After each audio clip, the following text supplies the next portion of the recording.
A financial app with 75 million users just secured the right to control crypto in one of the wealthiest deserts on Earth. This is not a tech upgrade. This is a silent invasion.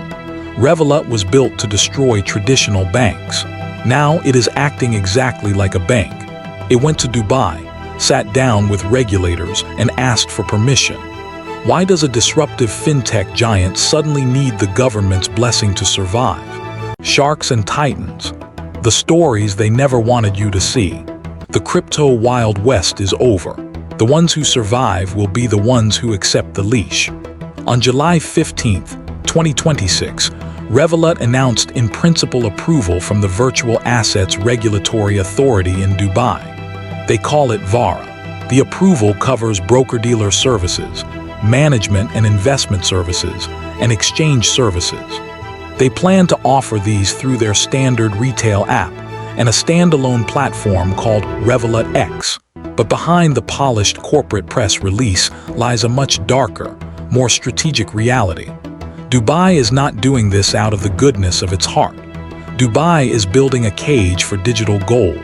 They want the massive liquidity of the crypto market, but they absolutely refuse to tolerate the chaos. Revolut understood the assignment perfectly. They also secured approval from the Central Bank of the UAE for regular fiat payments earlier this year.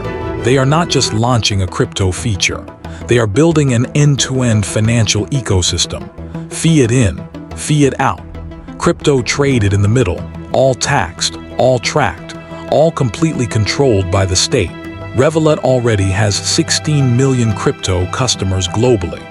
They are taking that battle-tested infrastructure and dropping it straight into the UAE. Joseph Carr, their local head, called it a robust and transparent framework. The translation is simple. We finally figured out how to make massive profits off crypto without getting shut down by the government.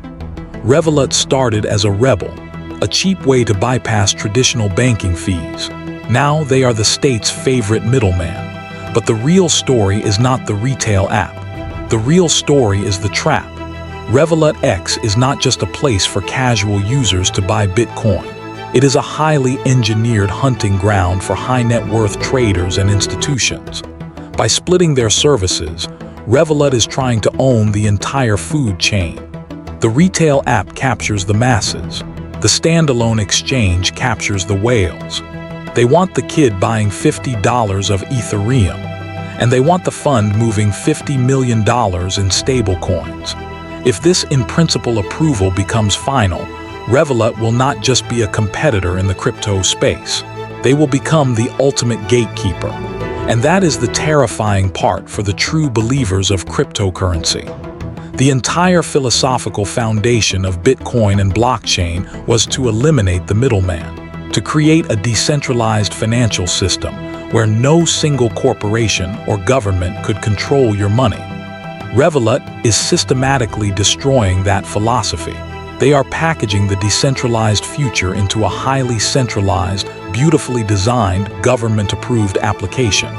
They are making crypto safe for the masses, but in doing so, they are stripping it of its soul. When a user buys Bitcoin on Revolut in the UAE, they do not hold the private keys.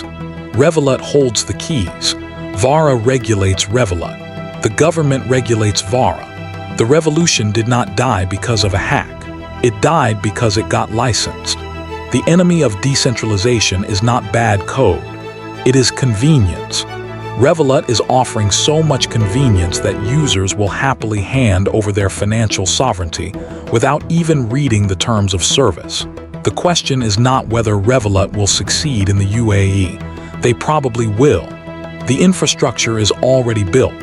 The regulators are friendly. The appetite for digital assets in the region is massive. The real question is what happens to the idea of financial freedom when the gatekeepers finally own the gate. Revolut realized you cannot disrupt the global financial system by fighting the government. You disrupt it by becoming the government's most trusted contractor. The Wild West is dead. The corporatization of crypto is complete, and the users are cheering for their own capture.